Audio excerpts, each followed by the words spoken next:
How do you make sure that your brew is like the same old brew every time, so people can expect to drink it? It's hard to like say exact approximation or an exact assessment, but I would say we probably have to work about like twice as hard to ensure consistency in the product, because we don't have our heating is a little bit inconsistent. We can't control tank volumes as accurately. Our measurement equipment isn't as good. We have a couple of like toys, like we have a good bench pH meter. We regularly get water testing. We have an alkalinity meter. These are all kind of like small tools, but they kind of get us on the path of ensuring consistency. Our biggest problem is probably because of our scale, ingredient availability, and having to change up recipes, but trying to keep the recipes the same when the ingredients are deliberately are actually different. It's a new batch of hops. Agreed. Yeah. Yeah. It's on every level. Yeah. Yeah. We recently had our base malt. The supplier in all of North America was completely out of our base malt.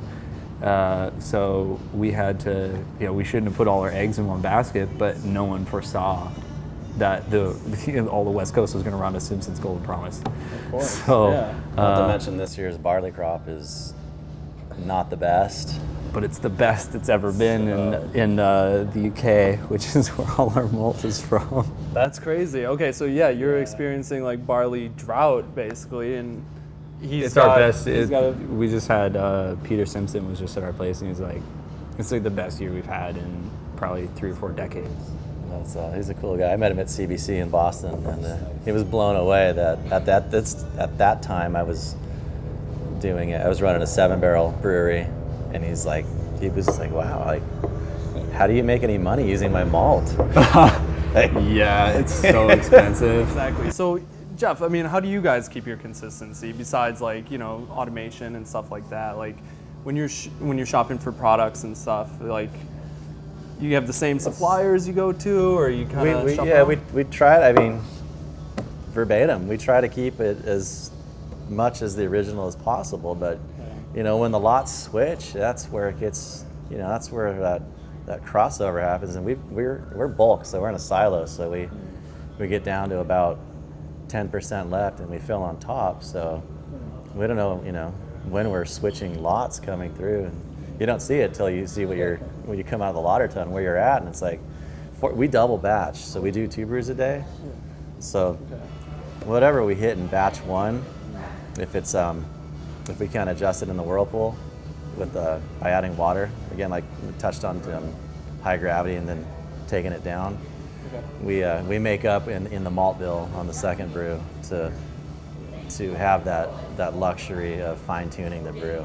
There's a big difference. We can't do that. What's in the tank is what's in the tank. So once we move it past the stage of dilution, we can't do anything in the kettle. So, and luckily we're not double batching in a single day. So if we do have an equipment failure, which now that we're at the threshold, we bought fairly cheap equipment, stuff's starting to break down, and we can stomach that.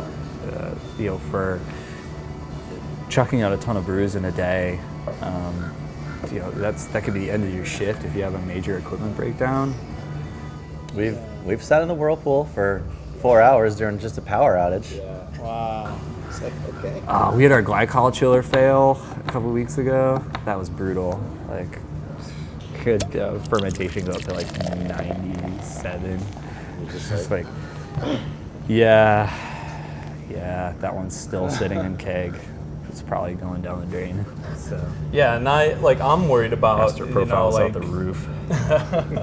I'm worried about like my measly homebrew like going bad and have to pull it down the drain and everything. Like, do you guys have to do stuff like You're that? gonna lose what, like $25 tops? Yeah, $25. Yeah, and then us like, we're 45 only gonna minutes of lose like time. $500. And you guys are like, holy shit! Like, we're gonna lose several. Right, like what's at $1,000. stake? What's at stake when your brew goes wrong? Your guys? reputation. Your pride, your passion.